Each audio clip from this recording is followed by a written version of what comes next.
மாயாய் உயிராய் மாயா காரியம் ஆகி மன்னி மாயையால் பந்தம் செய்து வாங்கிடும் அவனால் அன்றி மாயை போகாது என்று எண்ணி மாயனை வணங்க பின்னை மாயை போனால் மாயன் வைகுண்டம் வைப்பான் அன்றே அப்படின்னு சொல்லி அவரை கருத்து எடுத்து காண்பிக்கிறார். அவங்க கொள்கை வச்சே அவரே நகல் பண்ணார் சாமி இந்த பாட்டில். எத்தனை மாயை இவங்க படுத்தபடி என்ன, இவங்களும் கிட்டத்தட்ட உலகாயுதனம் இந்த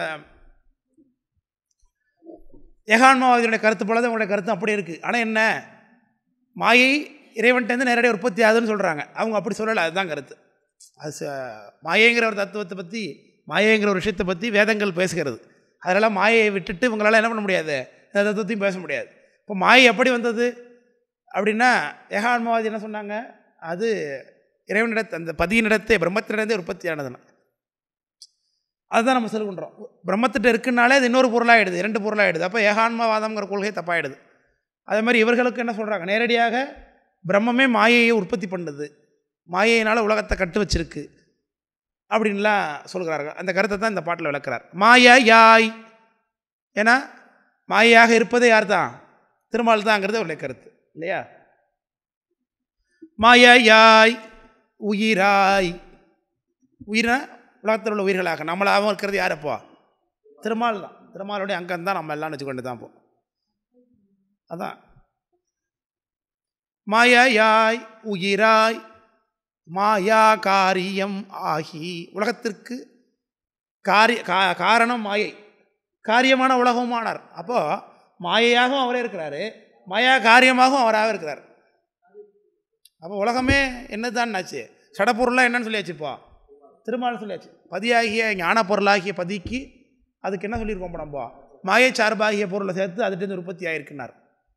இது பொண்ணிலிருந்து பித்தளை உற்பத்தி ஆனதுங்கிற கருத்துக்கு நேராக இருக்குது இல்லையா. மாயா காரியம் ஆகி மன்னி மாயையால் பந்தம் செய்து, இன்னும் மாயையாலே உயிர்களை பந்தம் பண்ணார். உயிரா யாரானா அவரே தானார், மாயா யாரானா அவரே தானார், மாயையிலேருந்து உலகமாக யாரானா அவரே தானார். இந்த உலகத்தில் உயிர்களை யாருக்கு கட்டுப்படுத்துகிறார், எதால் கட்டுப்படுத்துகிறார், அவரே தான் கட்டுப்படுத்துகிறார். எதால் மாயையால் கட்டுப்படுத்துகிறார், மாயையை யாரானார் அவரே தானார். இது எல்லாமே கிட்டத்தட்ட இப்படி தான் இருக்குது. ஏகான்மவாதம் தான் இதுவும் இல்லையா. அதனால தான் இவர்களுக்கு எல்லாருமே ஒரே பிரமாணமாக இருக்குது பாருங்கள். பிரம்மசூத்திரம், பகவத்கீதை இதெல்லாம் பார்த்திங்கன்னா இந்த மூணு சமயத்துக்கு இதே பிரஸ்தான தரியங்கள் மூணுமே அவர்களுக்கு ஒரே கொள்கை தானே, ஏகான்மவாத கொள்கை போல தான் இருக்குது. சில மாற்றங்களே தான் இருக்கே தவிர்த்து மற்றபடி உள்ள மூலக்கொள்கையை பார்த்தா அப்படி தான் இருக்குது, எல்லாமே உள்ளாக தான் இருக்குது எல்லாமே. மாயானா உலகத்துக்கு கர்த்தா, உலகத்துக்கு முதல் பொருளாகிய மாயாகவும் இருக்கிறான், உயிராகவும் இருக்கிறான். உயிராக ஏன் இருக்கணும், அவசியம் என்ன முதல்ல இல்லையா. பரஞானத்துடையவனாகிய திருமால் ஆதியாய் அருவமாகி அகண்ட பூரணமாய் ஞானசோதியாய் ஞானமயமாக இருக்கக்கூடிய திருமால் ஏன் உயிராக மாறணும், ஏன் இருக்கணும் வேண்டிய அவசியம் என்ன இருக்குது முதல்ல. புரியுதா இல்லையா. இப்படி சொன்னாலே முதல்ல குற்றம் வந்துடுது பதிக்கு. பதியானவர் உயிரை எந்த விதத்திலையும் உற்பத்தி பண்ணவே கூடாது. உற்பத்தி பண்ணிட்டார் அல்லது தானே உலகம் அப்போ உயிராக ஆனார்னாலே பதிக்கு என்ன வந்துடுது, குற்றம் வருகிறது. ஏன் வருகிறது குற்றம், ஏன் குற்றம் வரும்னு சொல்லுங்க பார்ப்போம். அவர் முதல்ல உற்பத்தி பண்ண வேண்டிய அவசியம் என்ன காரணத்துக்காக உயிர்களை உற்பத்தி பண்ணுறார் உலகத்தில். இப்போ நான் அனுபவப்படுறதுனால இந்த உலகத்தில் நான் நல்லதையோ கெட்டதையோ அனுபவிக்கிறேன் சார், இதனால் எனக்கு முக்தி வருதுன்னு நம்ம சொல்லுகின்றோம். ஆனால் என்னை உற்பத்தியே பண்ணலைன்னா எனக்கு முக்திங்கிற ஒரு நீடே தேவை இல்லையே. முதல்ல நான் இந்த உலகத்தில் வாழ வேண்டிய அவசியமே இல்லையே. நான் உற்பத்தி பண்ணுறதுக்கான காரணம் முதல்ல. அப்போ வேறு ஒரு பொருள்லேருந்து உற்பத்தி பண்ணாருன்னு சொன்னால் கூட பரவாயில்ல, தானே உயிரானாருங்கும் பொழுது இது ரொம்ப கேடானிக்குது இந்த கருத்து. தானே உயிராக வேண்டிய அவசியம் என்ன இருக்குது இப்போ விளக்கம் புரியுதுனால. இதே கல்வி தான் நம்ம இஸ்லாமியத்தை சொல்ல எப்பொழுதுமே. உலகத்தில் உயிர்களை இறைவன் படைத்தான் அப்படின்னாலே ஏன் படைச்சானுங்கிற கேள்வி முதல்ல வந்துடும். படைக்கலன்னா நம்ம உட்காந்து இங்கே படிக்க வேண்டிய அவசியம் இல்லை, நான் துணுப்பட அவசியம் இல்லை. அது மூலக்காரன் எல்லாத்துக்கும் காரணம் யார் நிற்கிறாப்போ, நம்ம உலகத்தில் இங்கே அடைய வேண்டிய அத்தனை துன்பத்துக்கும் காரணமாக யார் நிற்பாப்போ, கடவுள் தான் நிற்பார். உயிர் நம்மளை படைத்தார் இல்லையா. அப்போ நம்மளை குற்றமான ஒரு வாழ்க்கையில் படைக்கும் போது அப்போ நல்லதாக படைச்சிருக்கலாம் இல்லையா. கடவுள் தான் படைத்தார் உயிர்களை, இவர் தான் உயிரை ஆனார்னாக்க அப்போ என்ன பண்ணியிருக்கணும், இவர் நல்லவங்களாக உற்பத்தி பண்ண வேலையெல்லாம் முடிஞ்சிடும்ல. அப்போது இருக்கிற விஷயத்துக்கு எக்ஸ்ப்ளனேஷன் தப்பான ஒரு எக்ஸ்ப்ளனேஷன் கொடுக்க முயற்சி பண்ணுறாங்க. சைவ சமயம் மட்டும்தான் பதியை போல பசுவும் அனாதிங்குது. இப்போது தத்துவங்களெல்லாம் நம்ம எப்படி ஆராய்ச்சி பண்ணணும்னா கீழே இருந்து ஆராய்ச்சி பண்ணி பொருத்தி பார்க்கணும். மேலே இருந்து கொண்டு வந்தால் சிக்கல் வரும். இப்போ எல்லா தத்துவத்தையும் எடுத்துங்க. இப்போது ஏகான் மோகத்தில் சொல்கிறோம் உலக பொருள் தான் உலகத்தில் இருக்குன்னாங்க, அதை தப்புடணும். துவைதத்தில் 2 இருக்குது, அதில் இன்னும் அந்த கருத்து தப்புடணும். இப்போ இவங்க பதியே உயிராக இருக்கிறார் அப்படிங்கிற கொள்கையை சொல்ல கொண்டுறோம், அதுவும் தப்புங்கிறோம். இப்போ பதிபசு பாசம் அனாதின்னா அது எப்படி அனாதியிலேருந்து இருக்க முடியும்? இந்த கேள்வி நம்ம கேட்பான். ஆமாம் தானே? இப்போ இந்த கேள்வி கேட்போம்ல, பதிபசு பாசம் அனாதிங்கிற ஒரு மேடையிலேருந்து தான் நீங்கள் ஆரம்பிக்கிறீங்க அப்படி நம்மளை கேட்டாங்கன்னா அது எப்படி பதிபசு பாசம் அனாதின்னு நாங்கள் ஒத்துக்கொள்ள முடியும் அப்படிங்கிற கேள்வி வரும். அதுக்கு என்ன பிரமாணம் என்று கேட்பார்கள். இந்த பிரமாணத்தை நம்ம கருதல் பூர்வமாகத்தான் நிரூபிக்கணும். அது எப்படி? கீழே இருந்து போகிறோம். இந்த உலகம் என்பது இயங்கி கொண்டிருக்கிறது, இங்கே உயிர்கள்னு வாழ்ந்துகிட்டு இருக்கு. அப்போ உயிர்கள் இருப்பது உண்மை. இந்த உயிர்கள் வாழ்வதற்கான காரணத்தை தத்துவங்கள் சொல்லணும். அதில் ஏற்றுக்கொள்ளக்கூடிய தத்துவம் எதுவோ அது சரியான தத்துவம், அப்படித்தானே? அப்போ இங்கே உயிர் இருக்குங்கிறது உண்மை. உயிரை படைச்சாங்களா, கடவுளே உயிரை ஆனாரா, இதெல்லாம் இப்போ கேள்வி கிடையாது. இங்கே உயிர்கள் இருக்குங்கிறது உண்மை. இருக்கிற உயிர்கள் ஏன் துன்ப இன்ப அனுபவத்தை அடைகிறதுங்கிறதுக்கான விளக்கத்தை தத்துவங்கள் கொடுக்கணும். ஆமாம் தானே? அப்படி கொடுக்கும்போது கீழே இருந்து போகும் பொழுது இந்த நிலையில் இந்த பாஞ்சராத்திர அந்த வைஷ்ணவ ஆகமங்கள் என்ன சொல்லுகிறது? உயிராகவே ஆனது யாருங்கிறாரு? திருமாலே உயிரானார்னா இப்போ இந்த இடத்துல தப்பாகுது அந்த சாத்திரம். அப்போ பொருந்தலை. அப்போது உலகத்தில் உயிர்கள் இருக்குங்கிறது உண்மை. இருக்கிற உயிர் எப்போதும் இருந்தது, அவ்வளோத்தான். பதி பசு பாசம் அனாதியாக இருக்கணும். அப்படி இருந்தால் தான் இந்த உலகத்தில் நடக்கிற அத்தனை விஷயங்களுக்கு பதில் சொல்ல முடியும் அப்படின்னு தான் சைவஸ்தான் சொல்லுகிறது. இல்லை புரியுதுங்களா? இப்படித்தான் நம்ம அதை ஸ்தாபிக்கிறோம். அதனால தான் ஆய்வார் இது முடிந்த முடிவு தான், ஆனால் நம்ம புரிஞ்சிக்கணும், ஆய்ந்தறிந்து தான் புரிஞ்சிக்கணும் அப்படிங்கிறது கருத்து. அதனால் மாயையால் பந்தம் செய்து வாங்கிடும் அவனால், வாங்கிடும்னா மாயை வாங்கிடுவார், பிறவியை வாங்கிடுவார். அவனால் அன்றி, அந்த திருமாலை அன்றி மாயை போகாது இல்லையா? திருமாலாகிய மாயையை தான் எடுக்கணும் அப்படின்னு அர்த்தம் இல்லையா? ஆமாம். அதனால தான் அவங்கள அந்த கிருஷ்ணருடைய முன்னாடி ஒரு பெண்ணு பிறக்கும் இல்லையா? யசோதைக்கு பிறந்த பெண்ணை கொண்டு வந்து இங்கே வச்சுருவாங்க காராகிரகத்தில். அதை மாயைன்னு தான் சொல்லுவாங்க, அதை துர்க்கை அப்படிங்கிறாங்க. மாயை போகாது என்று எண்ணி மாயானை வணங்க பின்னை மாயை போனால் மாயன் வைகுண்டம் வைப்பண்ணார். அந்த திருமாலை வழிபட்டோம்னா நம்முடைய மாயை ஆகிய பிறவி போகும், அவர் திரும்பி என்ன பண்ணிடுவார்? வைகுண்டத்தை கொடுப்பாருனார். இல்லை புரியுதுங்களா? இந்த பரவாசுதேவன் அவர் தான் அந்த வைகுண்டத்தில் இருக்கார் அப்படிங்கிறது கருத்து. வைகுண்டம்ங்கிறது பார்க்கடல் அப்படிங்கிறது உங்களுக்கு இன்னொரு லீலா விபூதி, நித்திய விபூதியாகிய வைகுண்டம். வைகுண்டத்தில் எப்படி இருக்கார் திருமால்? அங்கேயே பிரச்சனை வந்துருப்போம். நம்மக்கிட்ட சிவசமவாதம்னு ஒரு வாதம் இருக்குது. இதை சிவபிரகாச இதில் சங்கற்ப நிராகரணத்தில் உமாசிவாச்சாரியம் மறுக்கிறாங்க. சிவசமவாதம்ங்கிறது உயிர்கள் எல்லாம் இறைவனை போன்ற ஒரு நிலையை அடைந்து அந்த கூட்டத்தோடு இருக்கும் அப்படிங்கிறார். முத்தருடைய கூட்டத்தில் இருக்கும் அப்படிங்கிற ஒரு கருத்து சொல்கிறாங்க. முத்தர் கூட்டம் அப்படின்னால என்ன அர்த்தம் ஆகுது?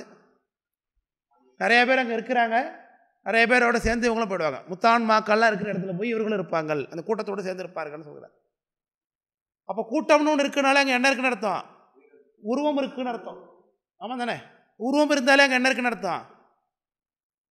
மாயாகாரியமான வடிவங்கள் இருக்குன்னு அர்த்தம். இப்போ தத்துவங்கள் இன்னும் இருந்துக்கிட்டே இருக்குன்னு அர்த்தம். உருவம் இருந்துட்டுனாலே அங்கே என்ன இருக்குன்னு அர்த்தம்? தத்துவங்கள் இருந்து கொண்டு இருக்கு.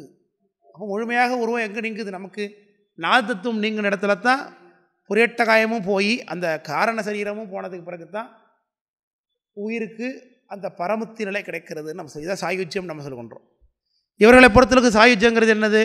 வைகுண்டத்துக்கு செல்வது. சரி, வைகுண்டத்தில் அனுபவம் என்ன?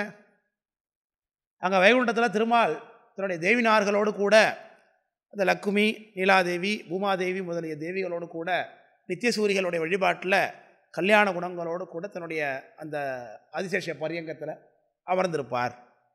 அங்கே நித்தியமும் உற்சவங்கள் நடந்து கொண்டிருக்கும். அங்கே இந்த முத்தியடைந்த முத்தான் மாக்கள் சென்று அந்த திருமாலை அனுபவித்துக் கொண்டிருப்பார்கள். திருமாலுக்கே அங்கே என்ன சொல்லப்படுகிறது? இப்போ உருவம் சொல்லப்படுகிறது. உருவம் இருந்தாலும் அதுக்கு என்ன பேர்? தடஸ்த கோலம். அங்கே மாயை இருக்குன்னு அர்த்தமாகுது. புரியுதுங்களா? அப்போ நம்மளை பொறுத்தளவுக்கு இது என்னது தான்? பதமுக்தி. கைண்ட் ஆஃப் பதமுக்தி தான். வைகுண்டம்ங்கிறது என்னது தான்? பதமுக்தி. அதைத்தான் அவங்களே சொல்கிறாங்க. இப்போ அவங்க சொல்கிற கருத்து நம்ம ஒன்றும் சொல்ல வேண்டியதில்லை. அதை பற்றி இப்போ வைகுண்டம்னா என்னென்னு அவங்கள்ட்ட டீட்டெயில் கொண்டாங்கன்னா இவங்க அப்படி தான் சொல்லுவாங்க. அதை வைகுண்டத்தில் என்ன இருக்குது சார் கேட்டால், திருமால் தன்னுடைய ஆதிசேஷ பரியங்கத்தில் வந்திருக்கிறார். அந்த நித்தியசூரிகள் சூழ இருக்கிறார். நித்தியசூரிகள்னால் முத்தான்மாக்கள், அவர்கள் கூட இருக்கிறார். 3 தேவிமார்களோட கூட இருக்கிறார். அங்கே நித்தியமும் உற்சவங்கள் நடந்து கொண்டே இருக்கும். அதை சென்று அனுபவித்து கொண்டே இருப்பார்கள் அப்படிங்கிறார்கள். இன்னொரு கருத்து கூட சொல்லுவாங்க, அங்கவே திருமால் வைகுண்டத்திலுமே அமர்ந்து கொண்டு கூட தன்னையே நினைத்து கொண்டு உள்ளார்ந்த இன்ப அனுபவத்தை அனுபவித்துக் கொண்டிருப்பது, திருமாலுடைய கல்யாண குணங்களில் ஈடுபடுவது, இப்படி 2 சொல்கிறாங்க அவங்க. அப்போ அது 2ல் கல்யாண குணத்தில் ஈடுபடுவது தான் அவங்க முக்கியமான முக்தியாக சொல்கிறது. அப்போ அங்கே போனாலே ஏதோ வேலை இருக்குதுன்னு அர்த்தம் ஆகுது பாருங்க. அதுக்குள்ள எல்லாமே கல்யாண குணம்னு இவங்க சொல்கிற இந்த இடத்துல பிரம்மத்துடைய உயர்ந்த நிலைன்னு வச்சுக்க வேண்டியதுதான். உயர்ந்த நிலைன்னு வச்சுக்கணும். இந்த இடத்துல சிறந்த ஒரு கருணை வாய்ந்த நிலைன்னு வச்சுக்கணும். அதை அனுபவித்து கொண்டிருப்பது தான் அப்படின்னு சொல்கிறார்கள்.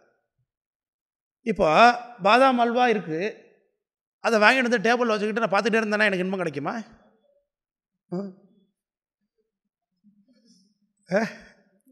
எடுத்து சாப்பிட்டாதாலே இன்பம் கிடைக்கும். இப்போ சாப்பிட்டா பாதாம் அல்வா இருக்குமா? பாதாம் அல்வாவும் நானும் அப்போ எப்படின்னா ஆகிடுறோம், மிக்ஸ் ஆகிடுறோம். அப்போ எனக்கு இன்பம் கிடைக்குமா? கிடைக்கும். அப்போ தான் இன்பம் கிடைக்கிது. பாதாம் அல்வத்துக்கு வாயில் போட்டால் அந்த இன்பத்தை நான் அனுபவித்து 2 கலந்து நின்னா தான் என்னோடய இன்பம் கிடைக்குமே தவிர்த்து, பாதாம் அல்வா வாழ்ந்து வச்சுட்டு பார்த்துக்கிட்டே உட்காந்தேன்னா, பாதாம் அல்வா நல்லா அழகாக இருக்குது, நல்ல நிறத்தில் நல்லா கிளாஸியாக பண்ணியிருக்காங்க, அதில் பாருங்கள் எவ்வளோ அழகாக அந்த முந்திரி பருப்புகள்லாம் தெரிகிறது, நெய் வழிகிறது, நல்ல மனம் இருக்குது, இப்படி எல்லாம் பார்த்து கொண்டு இருந்தால் இன்பம் கிடைக்குமானா அது ஒரு வகை இன்பம் தான். இல்லைன்னு சொன்னால் முழுமையான இன்பமா?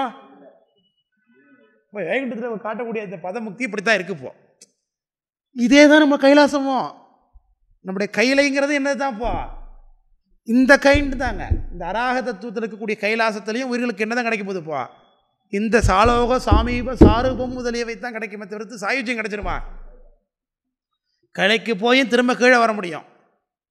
கைலையில் சென்று நான் சாயுஜ்ய வேணும் அப்படின்னு கேட்டு நாதசர்ம அணவித்தைங்கிறவங்க மயிலாடுதுறையில் வந்து பூசை பண்ணி சாயுஜ்ய பெயர் பெற்றதை பார்க்குறோம் புராணங்களில்.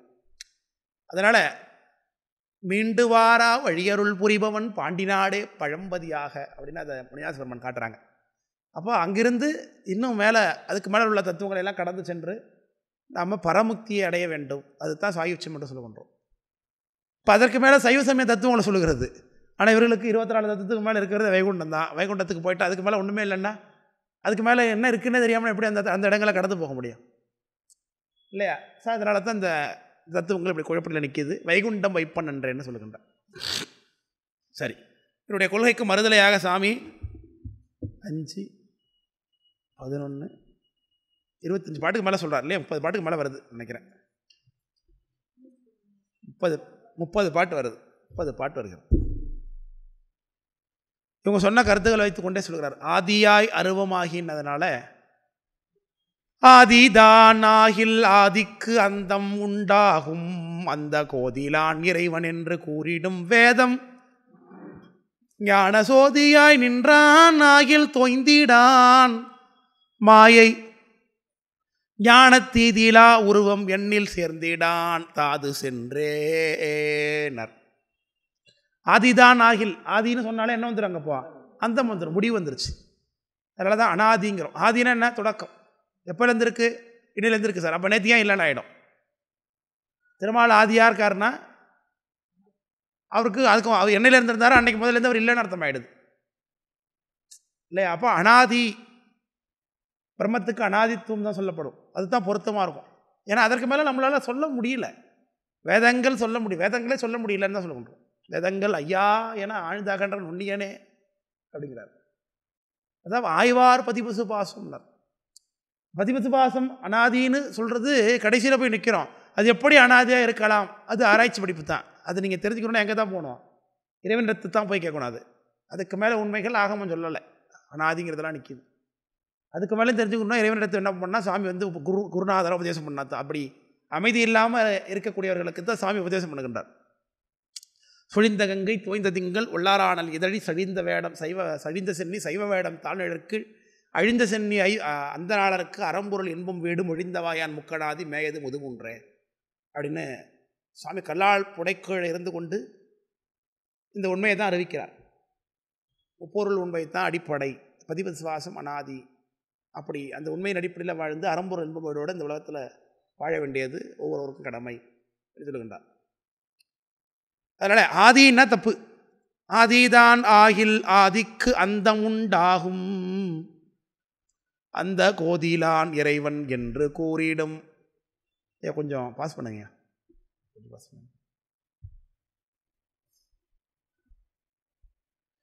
அப்படி அந்தம் உண்டாகும் அந்த கோதிலான் இறைவன் என்று குறியிடும் வேதம். கோதிலான் வேதம் இறைவன். அப்படி குற்றமில்லாத அந்த பதி, அந்த திருமால், அவன்தான் இறைவன் என்று வேதம் கூறிடும். ஞானச்சோதியாய் நின்றானாயில், வேதம் சொல்லக்கூடிய பிரம்மம் இந்த திருமால் தான் என்றால், வேதத்தில் பிரம்மத்துக்கு என்ன லட்சணம் சொல்லப்படுகிறது? வேண்டுதல் வேண்டாமை சொல்லப்படுகிறது. சுத்த ஞானம் சொல்லப்படுகிறது. உயிர்களை போல உடம்பு கிடையாது, மாயிலிருந்து நீங்கியவன் சொல்லப்படுகிறது வேதத்தில் பிரம்மத்துக்கு. அப்படி தான் சொல்லப்படுகிறது. நாம் பரசிவத்துக்கு எண்குணம் சொல்லுகின்றோம். அந்த எண்குணத்தில் என்ன இருக்குது? முதல்ல வர்றது தன்வயத்தன், அவனை யாரும் கட்டுப்படுத்த முடியாது. அடுத்தது தூய உடம்பினன் இல்லையா, அதுக்கு என்ன சொல்கிற? விசுத்த தேகம்ங்கிறோம். தூய உடம்புனா இறைவன் எப்போ திரும்பி எடுத்தாலும் எப்படி தான் வருவார்? தூய உடம்பாக அருள் உடம்பாக தான் வருவார். தவிர்த்து நம்மளை போல மாயாகாரியமான உடம்பு இறைவனுக்கு உண்டோ? கிடையாது, கிடையாது, கிடையாது. அப்போது பிரம்மத்துக்கு மாயாகாரியமான உடம்பு எப்பொழுதும் இருக்கவே கூடாது. இருந்ததுன்னா அது என்ன கிடையாது? பிரம்மம் இல்லை. அது நமக்கு கிளியராக இருக்கணும். அதான் சொல்லுகின்றார். சோதியாய் நின்றானாயில் தோய்ந்திடான் மாயை. மாயையில் தோய்ந்து உருவம் எடுக்க முடியாது, எடுக்கக்கூடாது. அப்போ திருமால் மாயையில் உருவம் எடுத்திருக்காரா இல்லையானா எடுத்திருக்கார். மாயாக்காரன் உடம்புல எடுத்துக்காரா இல்லையா? எடுத்துக்காரா இல்லையா? எடுத்தார். கிருஷ்ணர் எப்படி உயிர் போனது? கிருஷ்ணர் கடைசியில் வேட நம்பப்பட்டு போனார். எல்லா அவருடைய அவதாரங்களுக்கு என்ன வருது? நிகிரகங்கள் வருகிறது, செத்து போகிறார் அவர். மாயாக்காரன் உடம்பு இருந்துச்சு. சிவருமானோட உடம்பு எங்கேயாவது அடக்கம் பண்ணாங்க? எங்கேயாவது செத்து போனார்? எங்கேயாவது இருக்கா? எங்கேயாவது இருக்கா சார்? ஏன் சார் எங்கேயுமே இல்லை?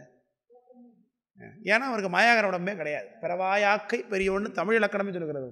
தமிழ் இலக்கியங்களே பாடுகிறது இறைவனை பற்றி, சிவருமானை பற்றி. அவர் எப்போதும் பிறப்பதில்லை. பிறந்தாருனாலே என்ன வந்துடுது?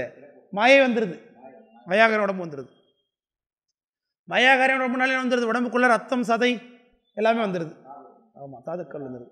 இறைவனுடைய உடம்பை பற்றி பேசும்பொழுது சித்தியாரில் சாங்கோபாங்கம் பிரத்யங்கம்னு சொல்லுவோம். சாங்கோபாங்கம் பிரத்யங்கம்னு சொல்லுகின்றோம் இல்லையா? சாங்கம் அங்கம் உபாங்கம் இப்படிலாம் சொல்லுகிறார்கள். இறைவனுடைய உடம்பு அருள் திருமேனி.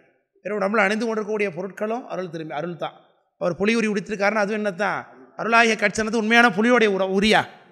அது அருள் காட்சி தான். ஒன்றை சூட்டிருக்காருன்னா அதுவும் அருள் காட்சி தான். கையில் மான்மொழி தாங்கியிருக்காருன்னா அதுவும் அருள் காட்சி தான். தெளிவாக சொல்லுகின்றது சாஸ்திரங்கள், சிவாகமங்கள். எங்கேயும் மாயாகாரியமான பொருள் இறைவனுடைய ஏற்றி சொல்லப்படுவது இல்லை. ஏன்? எப்பொழுதுமே பிரம்மத்துக்கு மாயை சார்பு கிடையாது. மாயினாலே அவர் உருவெடுத்து வர மாட்டார். இப்போ திருமாலுக்கு அப்படி இருக்காருன்னா அடுத்த பாட்டில் சொல்கிறார், அதை மாயை ஞான தீதிலா உருவம் எண்ணில் சேர்ந்திடான் தாது சென்றே என்று. சேர்ந்திடா, மாயையில் சேர மாட்டான் அப்படிங்கிறார். திதிலா உருவம்னா குற்றமில்லாத உருவம்னு அர்த்தம்.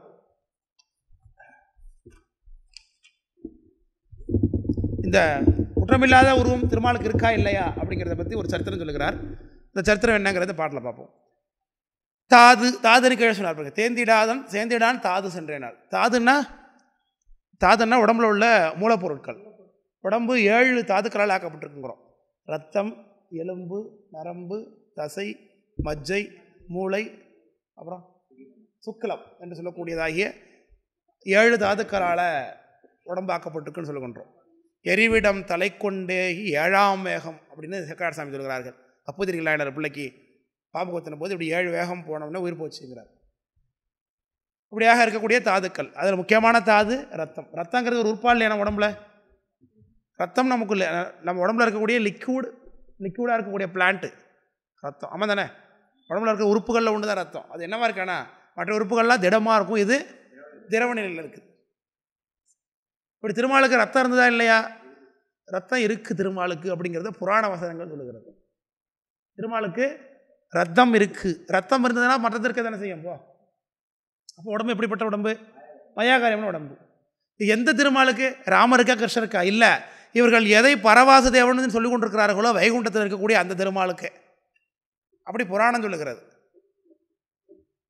புராணத்திலேருந்து தான் மேற்கொள்ள எடுத்து காண்பிக்கிறார்கள். புராணத்தில் உள்ள விஷயங்களை எடுத்து. இப்போ வைஷ்ணவர்களில் பார்த்தீங்கன்னா ஒரு பெரிய ஒரு வைஷ்ணவத்தில் இருக்கக்கூடிய என்னால் ரொம்ப மதிக்கப்படக்கூடிய ஒரு உபன்யாசகர் வைஷ்ணவத்தில்.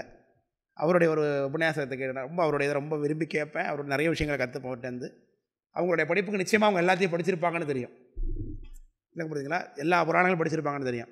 ஆனால் அவங்க ஒரு இடத்துல சொல்கிறாங்க, இந்த சரபரை பற்றின குறிப்பு எந்த புராணங்கள்லையுமே கிடையாது. சரபரை பற்றின குறிப்பு எந்த புராணங்களையும் கிடையாது. திருமாலை சிவபெருமான் அழித்தார், எந்த அவதாரத்தில் நிகிரகம் பண்ணார், எந்த புராணத்துலையும் கிடையாது. அதெல்லாம் ஏதோ 19ஆவது புராணத்தில் இருக்க போல் இருக்குங்கிறார். அப்போ இது தெரிஞ்சுக்கிட்டே பண்ணுற தப்பு தானே இது? புராணத்தில் இல்லாத இவங்களை அப்படி பாடுவாங்க மெனக்கட்டு. அந்தளவுக்கா முட்டாளாக வாழ்வாங்க நாட்டில் உலகத்தில். சொல்லுங்க பாப்போம். புராணங்களில் இருக்கிற விஷயங்கள தமிழ் புராணங்களில் பாடுறாங்க. புராணங்களில் மூல புராணங்கள் இல்லாத விஷயங்கள தமிழ் புராணங்களில் பாடி அதை வைத்து சொல்ல வேண்டிய அளவுக்கு தமிழ்நாட்டில் இருக்கிறவங்க அந்தளவுக்கு ஒன்றும் தரங்கட்டவர்கள் இருக்க கிடையாது. மூல புராணங்கள் இருக்கிறதான் அப்படியே எடுத்து நமக்கு தமிழில் காட்டுகிறார்கள். இப்படி 18 புராணங்களையும் பல்வேறு செய்திகள் இருக்கிறது. அதனால வைஷ்ணவர்களை பொறுத்தளவுக்கு பார்த்தீங்கன்னா எங்கெல்லாம் திருமாலுக்கு ஏற்றம் சொல்லப்பட்டிருக்கோ அந்த புராணங்கள் மட்டும்தான் உத்தமமான புராணம்பாங்க. மற்ற புராணங்கள்லாம் தாமச புராணம்ன்றவாங்க. புரியுதுங்களா? இதுலேயே ஊழல் தெரிஞ்சு போச்சு இல்லையா? அப்போ எல்லா புராணம்னா எல்லாத்தையும் தான். மணிவாதிங்களோட ஞானசம்பந்த பெருமான் எல்லா புராணையும் சூதன் ஒளிமாலை என்றே கலிக்கோவை சொல்லேன்னு 18 புராணமும் நமக்கு ஒத்துமாதான் அப்படிங்கிறார். அப்படி சொல்ல வாக்கு இருக்கா? இல்லை.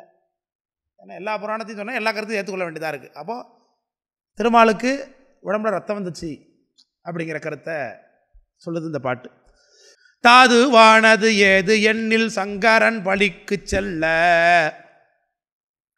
தீதிலா கோதண்டத்தை திறந்து அவன் விட்ட போது, போதுவது உதிரம் அன்றோ போந்து மூர்ச்சித்து வீழ்ந்தான், நாதனார் எழுப்ப பின்னே நடந்தனன் கிடந்தவன் தான் பாட்டு. இப்படி பிரம்மாவினுடைய சிரசை கிள்ளுனதை எல்லா புராணங்களும் ஏற்றுக்குது. பிரம்மா ஏதோ ஆதிக்கன் ஆன்முகத்தில் ஒன்று அல்லாஹ் சொல்லுரைக்க தன் கைவாரால் செய்தித்த திருவடியேன்னு திருநள்ளாறு தாண்டவம். இப்படி திருமாலுடைய 5 முகங்களில் ஒரு முகம் இல்லாத வார்த்தை பேசிச்சு, அகந்தை பேசிச்சு. உன்னை சாமி பைரவமூர்த்தி உற்பத்தி பண்ணி அந்த சிரத்தை கிள்ளினார், பொய் சிரத்தை கிள்ளினார், ஆணவ மூலமாக அடையாளமாக கிள்ளினார்னார். இந்த பிரம்ம கபாலத்தை கையில் தாங்கி கொண்டார் இல்லையா? பிரம்ம கபாலத்தை கையில் தாங்கி கொண்டு அந்த பிரம்ம கபாலத்தை நிறைப்பதற்காக உலகமெல்லாம் ஒரு நொடியில் உழல்வானை அப்படின்னு பிரம்மனுடைய கபாலம் பிக்ஷ கொண்டான்னு கேட்குது எல்லா இடத்துலையும். ஸோ அதை உலகத்தில் உள்ள தேவர்களுடைய உதிரங்களை எல்லாம் இதில் பெற்று அவர்களெல்லாம் நல்வழிப்படுத்துவாயாகனு சிவபெருமான் பைரவமூர்த்திக்கு ஆணையிட்டு அவர் அனுப்புகின்றார். அப்படியே அவர் உலகமெல்லாம் ஒரு நொடியில் உழன்ற ஆணைன்னு அப்புறம் சாமி காட்டுறார். அப்படி எல்லா தேவலங்களுக்கும் செல்லும் பொழுது வைகுண்டத்துக்கும் போகிறார் திருமால். வைகுண்டத்துக்கு போகிறத அந்த காட்சியை ரொம்ப பல புராணம் சொல்லுகிறது. நம்மகிட்ட காஞ்சி புராணத்தில் வைரவேச படலம் என்கின்ற பகுதி, அதில் சொல்லுகின்றார் வைரவ பெருமான் எப்படி தோன்றினாருங்கிறத பாட்டை சொல்கின்றார். 17ஆவது பாட்டு இது. வைரவேச படலத்தில் 17ஆவது பாட்டில் அளந்த செங்கமலம் நிகர் இணை விழியும் அது முகிழ் தனையதோர் விழியும் மலர்ந்த பொன் நிறந்த கேசமும் முகரோமங்களும். காஞ்சி புராணத்தில் வைரவேச படலம், வைரவ பெருமான் தோன்றிய படலம்.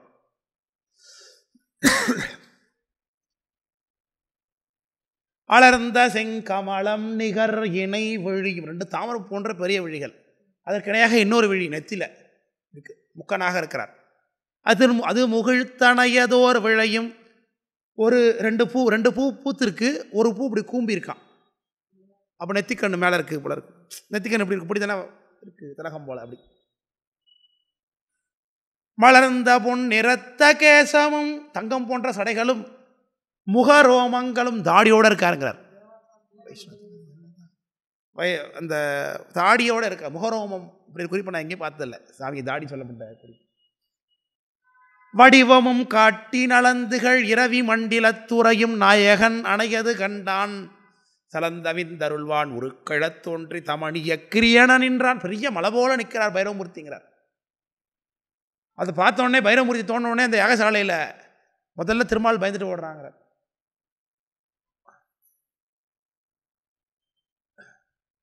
காண்டாலும் நெடியோன் நடுங்கி நீத்து அகன்றான் கமலனான் மலர்மீசை கடவுள் இண்டையன் புதல்வா வருக என விழிப்ப.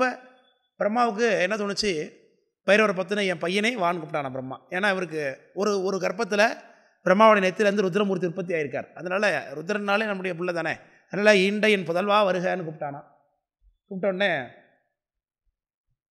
எம்பீரான் உருவின் ஆண்டு வந்துதித்த வைரவ புத்தேல் அயன்முசை செல்வொழி அயனும் மாண்டகு பிரம்மப்படை எதிர்விடுத்தான் வந்தத தடுப்பரும் படையே. அடி பிரம்மனை எதிர்த்து அங்கே சண்டை போடுறாருன்னு அவருடைய தோற்றத்தை எடுத்து காட்டுகின்றார்.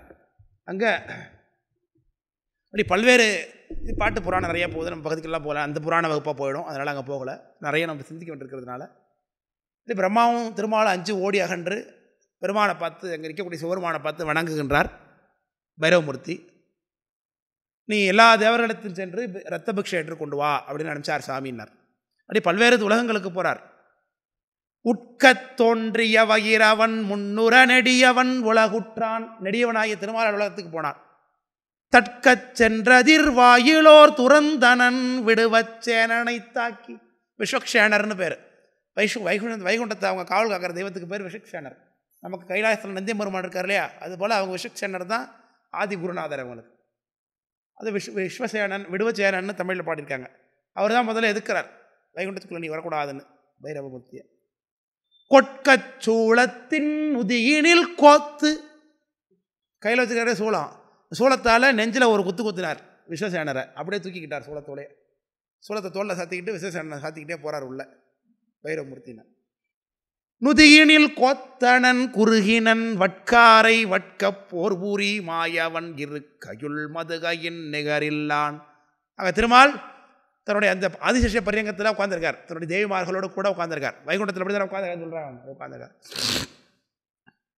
பிச்சை தேறிய வருஞ்செயல் கேட்டனன். சுவாமி எதற்காக தேவரீர் வந்திருக்கிறீங்க?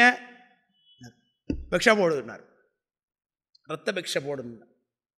பட்போடும் விரைந்தெய்தி பச்சை மேனியன் மனைவியர் இருவரும் பாங்குற எதிர்கொண்டு. அவருடைய தேவிமார்களாகிய அந்த லக்ஷ்மியும் பூமாதேவி முதலாளர்கள்லாம் எதிர்கொண்டு சச்சை நான் மலர் திருவடி வணங்கினன் செம்புணர் பலியாரும் மெச்ச நெற்றியின். அந்த செம்புணல் குருதி பலிக்காக அவருடைய நெத்தியில் இருக்கக்கூடிய நரம்பை திறந்து விட்டார். நரம்பை புடுங்கு. மெச்ச நெற்றியின் நரம்பினை புடுங்குபு விட்டனன் கபாலத்துள். இங்கேருந்து ஓசை எடுத்து இந்த கபாலத்தில் விட்டார்னார். பிடுங்குபு விட்டார். சின்ன ஒரு கனெக்ஷன் எடுத்து விட்டார் அப்படிங்கிறார். மெச்ச நெற்றி நரம்பினை பிடுங்குபு விட்டனன் கபாலத்துள். அது எவ்வளோ நாள் போச்சு ரத்தம் அதில். தாரையாகி 100,000 ஆண்டளவும் ஒழுகினர். 1,00,000 வருஷம். அப்படி மனித வருஷங்கள் 1,00,000 வருஷமாக இந்த ரத்தம் அதில் வடிஞ்சிக்கிட்டு இருந்துச்சா. திருமாலுடைய ரத்தம் அப்படி வடிஞ்சிச்சு. தகுனைத்தோர் இரவெண்டலை கபாலத்தை நிறைத்தில. அப்பவும் அந்த கபாலத்தை அவருடைய ரத்தம் நிறைக்கலன்னு.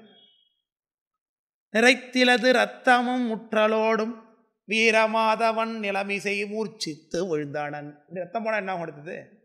மயக்கப்பட்டு விழுந்தோட தான். ஆக்சுவலாக ஃபஸ்ட் என்ன சொல்லிடணும், ரத்தம் எந்த பி பாசிட்டிவோ ஓ பாசிட்டிவான்னு சொல்லி முதல்ல பிளட் பேங்கில் சொல்லிடணும். அந்த மாதிரி ரத்தம் என்ன ஆகிடும். அப்போ வீழ்ந்தானன் அது காலை வாரம் முற்றருள் வைரவன் திரு கையால் வருடினன் மயல் தீர்த்தான் அப்படின்னு சொல்லி அதனுடைய அவர் திரும்பி உயிரோடு எழுப்பினார்னு பேருக்கு. அப்புறம் இன்னும் பல விதமான தேவருடைய உலகங்களுக்கெல்லாம் போயிட்டு வந்து இந்த பிரம்ம கபாலத்தை தானே தரையில் கீழே வைத்து விட்டு அந்த ரத்த பக்ஷையோடு சேர்த்து கீழே வைத்து விட்டு காஞ்சிபுரத்துக்கு வந்து சிவபூசை பண்ணுகின்றார் வைரவமூர்த்தி. அங்கே தான் அந்த இப்படி சம்ஹாரம் பண்ண பிரம்மனை சம்ஹாரம் பண்ணதாகி அந்த தோஷம் நீங்குகிறதுனார் வைரவமூர்த்தி. ஏன்னா கண்மப்பற்று உண்டு. இது நம்ம சைவஸ்தான் சொல்லுகின்றது. முருகப்பெருமானாக இருந்தாலும் என்ன பண்ணுவோம், இங்கே சிவபூஜை பண்ணுகின்றார். அப்போது சம்ஹாரம் நடந்ததுன்னா என்ன உண்டு? கண்டிப்பாக சிவபூஜை உண்டு. பண்ணால் தான் அந்த கண்மம் நீங்கும். ஏன்னா இவர்கள் வைரவமூர்த்தி என்னத்தான் ஆன்மவர்க்க தலைவராக தான் இருக்கிறார். ஆனால் சம்புபக்ஷமாக இருக்கும்போது சுவாமி அவர் சிவபூஜை பண்ணும்போது அங்கே அனுபக்ஷம் எதிரொலிக்கிறதுங்கிறது நம்ம புரிஞ்சுக்க வேண்டியது தான். அதனால் அப்போது அந்த சிவபூஜையை செய்யும் பொழுது அந்த பலியை பற்று கொண்டிருக்கக்கூடிய அந்த பிரம்மகபாலத்தில் ஒரு ரத்தத்தை என்ன செய்வது என்று சாமி பைரவர் சாமியிட்ட கேட்கும் பொழுது, உன்னுடைய கணங்களுக்கெல்லாம் அதை உணவாக கொடு அப்படின்னு பைரவருடைய கணங்களுக்கெல்லாம் அந்த ரத்தத்தை உணவாக கொடுக்குறார். அந்த ரத்தத்தையும் சாப்பிட்டு கூட அந்த கணங்களெல்லாம் அமைதி அடையவில்லை. அதனால் என்ன பண்ணுறார், நீ எங்கெங்கெல்லாம் போர் நடக்குதோ அங்கெல்லாம் சென்று நீங்கள் ரத்தங்களை பலியேற்றுக் கொள்ளுங்கள். எங்கெங்கெல்லாம் உயிர்கள் துன்பப்படுத்தப்படுகிறது, போர் நடக்குது, சண்டை நடக்குதோ அங்கெல்லாம் சிதறக்கூடிய ரத்தங்களை எல்லாம் நீங்கள் பலியெடுத்துக் கொள்ளுங்கள் சாமி வரம் கொடுப்பதாக அப்படியாக அந்த புராணம் போகுது. எதுக்கு சொல்ல வந்தோம், இந்த கருத்து எங்கே நடக்குது, காஞ்சி புராணத்தில் இவர் சொல்லுகின்றார். இந்த புராணங்கள், தமிழ் புராணங்கள் எல்லாமே கந்த புராணமாக இருந்தாலும் காஞ்சி புராணமாக இருந்தாலும் திருவிளையாடல் புராணம் எல்லாமே வடமொழியில் உள்ள மூலங்களை தழுவித்தான் செய்யப்பட்டிருக்கிறது. வடமொழி மூலத்தில் இல்லாத ஒன்றை இவங்க ஏற்றி இல்லாத சொல்ல போகிறது கிடையாது. இருக்கிறது தான் இவர்கள் பாடுகின்றார்கள். அதனால் வடமொழி மூலத்தில் இருக்கிறதுனால தான் அவரை பாடுனாங்கிறதுனால இது பிரமாணமாக நிற்கிது. அதனால் அருண் எடுத்து காட்டுகின்றார். இந்த சம்பவத்தை எடுத்து இந்த பாட்டில் காட்டுகிறார். திருமாலுக்கு மாயா சார்பு இருக்குது. எப்படி உடம்புல ரத்தம் இருக்குங்கிறதுனால, ரத்தம் இருந்ததுங்கிறதுக்கு என்ன ஆதாரம், புராணத்தில் பைரவமூர்த்திக்கு ரத்த பிக்ஷை போட்டிருக்கார். ரத்த பிக்ஷை போட்டது புராணங்கள் சொல்கிறதுனால நிச்சயமாக அவர் உடம்புல என்ன இருக்குன்னு அர்த்தமாகுது, ரத்தம் இருந்துச்சு. ரத்தம் இருந்ததுனாலே அவர் மாயாச்சார்புடைய உடம்புடையவர். மாயாச்சாரியம் உடம்பு இருக்கிறவருக்கு என்ன கிடையாது, பிரம்மத்துவம் இல்லை அப்படிங்கிறது மூலம் ஸ்தாபிக்க வரார்.